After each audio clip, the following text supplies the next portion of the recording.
One, two, three, start.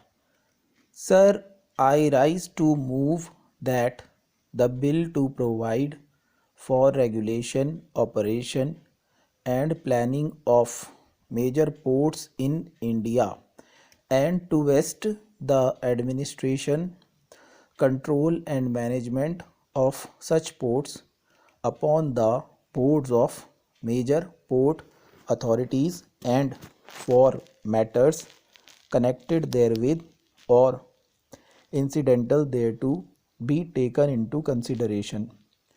Sir, when we are discussing the major ports authorities bill 2020, we need to take into context the following points. First, India's rank has declined from 35th to 44th in the 2018 report of the World Bank's Logistics Performance Index. India is way behind Singapore, China, Malaysia, and UAE. In the other indices also, the average turnaround time across major ports in India has increased from 59 hours to 62 hours since last year. Second, the average output per day has reduced from 16,500 tons to 16,100 tons. The third point we should look at is the budgeted capital outlay on ports and lighthouses for this year has declined by 75% since last year from rupees 535 crore to rupees 135 crore. I come from Andhra Pradesh where Visakhapatnam port's traffic share among India's major ports has consistently declined from 2014-15. I understand that there is a need for improving the management of major ports. The provision of this bill says that port authorities will don the role of landlords, a model widely followed globally wherein the publicly governed port authority acts as a regulatory body and a landlord while private companies carry out their cargo handling activities.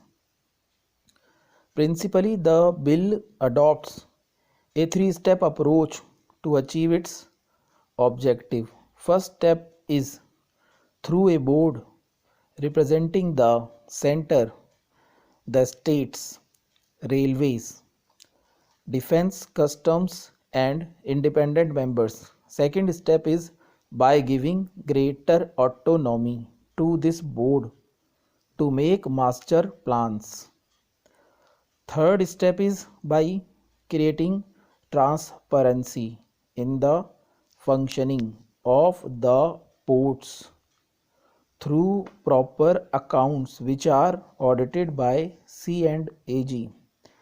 The problem with the implementation of this bill is related to clause 2 of section 22, clause 3 of section 22 and clause 2 of section 25 and 26. Basically, it is literally taking away the involvement of the state government with the central government, wherein the board can actually decide on development of the port's master plan and everything. It cannot create an island just by port itself unless we create some sort of a connection through railways or electricity which has to come through the states. So we have to take the state's interest also into consideration. Not only that, even the fishermen also need to be kept in mind because the inland waterways are also developed by the ports trust. So the fishermen and the communities which are dependent on the inland waterways have to be taken into consideration. Just because they are not at the port, they are outside the port, we cannot say that they are not related to it. It has to be taken into consideration. Regarding Vishakhapatnam port in Andhra Pradesh, the turnaround time has increased in the financial year 2019 because of the unavailability of the train racks during peak season. We can request the government to look into this and give the train racks. Connectivity can be further enhanced by connecting ports to the inland waterways. A pilot project can be taken up by the government in Vishakhapatnam under the Sagarmala project.